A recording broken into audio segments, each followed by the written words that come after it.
In this video, we're going to talk about jets and in their relation to upper level fronts, as well as their common circulations and variance on our classic four quadrant model.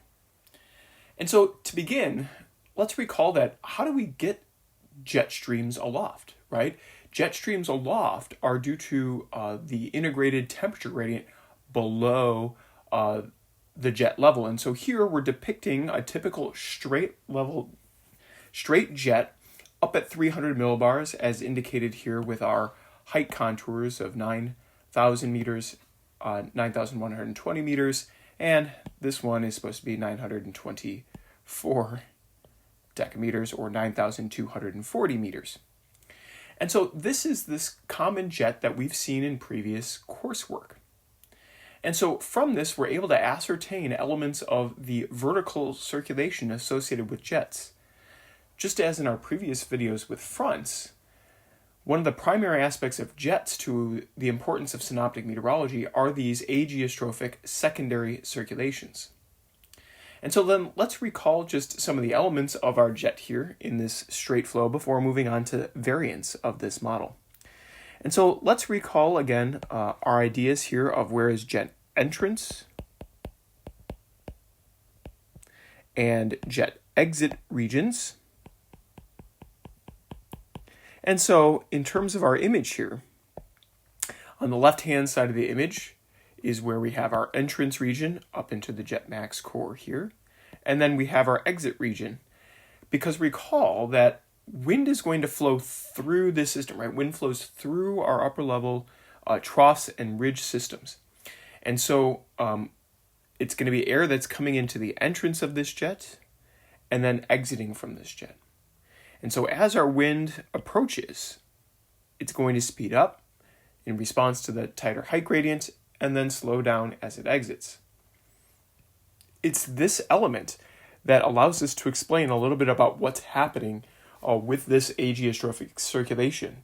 And so we can think about this initially as in our jet entrance region, our du dt is greater than 0, meaning that in time as our little parcel, and so here's maybe a little parcel, right, is moving through our system, it is going to increase in speed with time. And specifically here, we can think about the U component. The U component is going to increase, and that in the immediate jet core, we only have a U component right at that jet maximum along the 912 decameter contour. And so similarly, we would then decrease in the jet exit region. And so our du dt would be less than 0.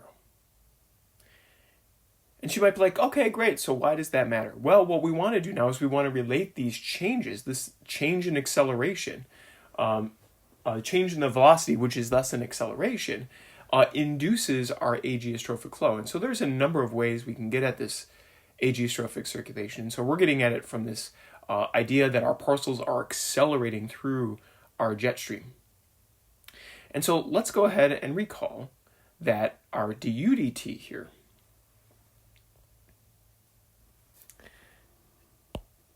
is related to our ageostrophic circulation with F v ag. And our dv dt, which we're not talking too much here, but showing for completeness sake, is related to minus F u ag. And so here we've been primarily talking about this U component of the wind change. And so in our entrance region, du dt is positive. So that means this du dt is positive. And so that is going to imply something then about our ageostrophic flow, knowing that essentially we can assume Coriolis to be constant, and at least in the northern hemisphere, positive. And so if du dt is positive, then vag is positive, which means it must be moving in the positive y direction, since that is the component of our wind. And so it turns out that that is in fact the case. And so in our entrance region, we get a vag components here that are moving towards the north. Similarly, in our exit region, we are now going to have a geostrophic flow going to the south because now du dt is less than 0. That means du dt here is less than 0. F is positive, so the only way it's going to be less than 0 is if we have VAG less than 0. And so we could draw in a couple of vectors here in our exit region for VAG. And so the strength of this VAG component is going to be directly proportional to the strength of the jet max because that's going to be directly related to the amount of acceleration that occurs for our parcels.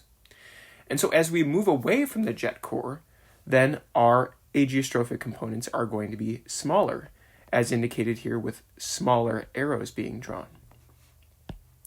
And this will be true in both the jet entrance region and the jet exit region. So I didn't draw a small enough arrow there to really demonstrate. And so there we go. And so now that we have this kind of ageostrophic flow component, due to the change in our parcel's speed, which is an acceleration on that parcel, we've now generated this north-south flow in our entrance and exit regions. We can also remind ourselves that our divergence, delta, is actually related to our ageostrophic components, duag dx plus dvag dy.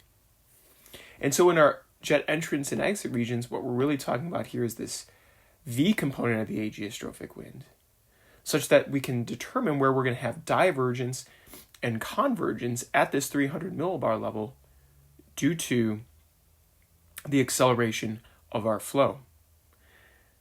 And so we can then indicate regions of upper level divergence as regions that have increasing v components moving in the appropriate direction. And so, for example, here in the jet right entrance region, here is our right entrance region. This is going to be an area where we have a v component that is smaller, moving into a v component that is larger, such that this area would be divergent. And if this area is divergent, that means that will support a rising circulation branch. Similarly, we have the same concept going on in our left exit region because we have a weaker v component moving into a greater v component. And then in our other corners, we have our convergent areas. And so again, this brings back this idea of what's going on with our straight jet. Now, also associated with this straight jet is we are assuming a very particular temperature gradient. And so our temperature gradient is just meridionally oriented, such that we may have a line of potential temperature right through the middle here, say theta, to its south, theta plus delta theta, and theta minus delta theta. So a straight jet with just a north-south temperature gradient is this classic four-quadrant model that you have come to know and love through the years. And so we've started to see this idea of what's going on with our secondary circulation, which is what we're really caring about here in our jet streams. And so where we have our divergent areas are where we get rising motion, and our convergent area is where we get sinking motion. We could also make vorticity arguments for this as well. But let's go ahead and take a look at our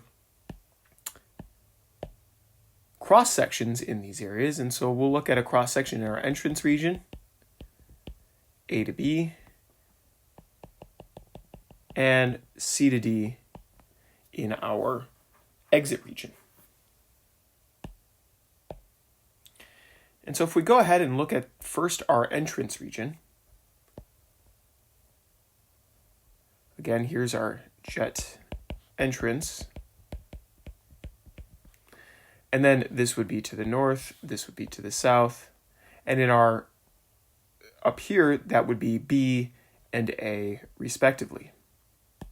And so I'll go ahead and note that here, B and A. And so here we can then draw in our jet max, which will look relatively circular. Remember, our jets don't occur at just one level, even though that's primarily what we look at when we're looking at pressure maps.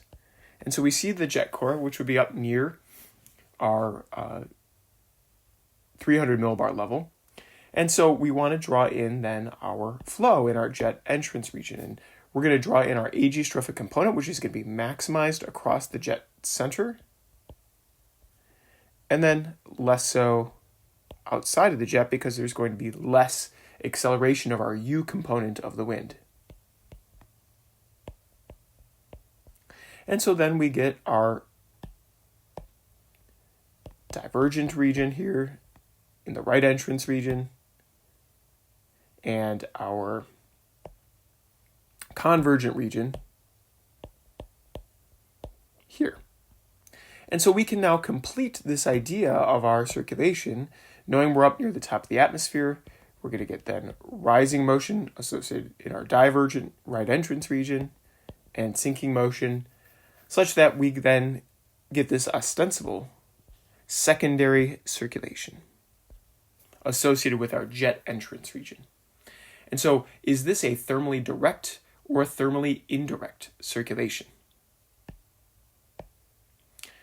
That's right, this is a thermally direct circulation because to our south, we're generally going to have warm air.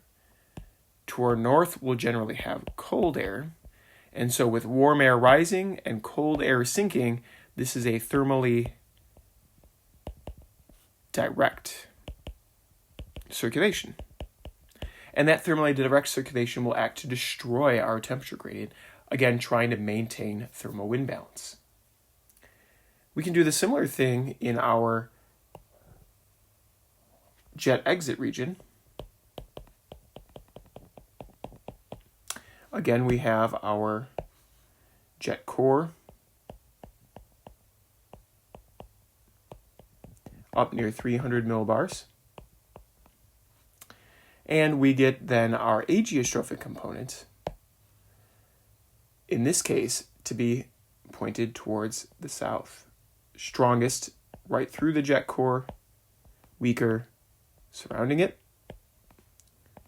due to our acceleration. Again, here we are in the similar orientation here of north and south, which, reminding ourselves of what it will be up here, is D and C in our cross-section. So again, now we get our divergent region in the left exit region and our convergent region here, such that we get a thermally indirect circulation in this case.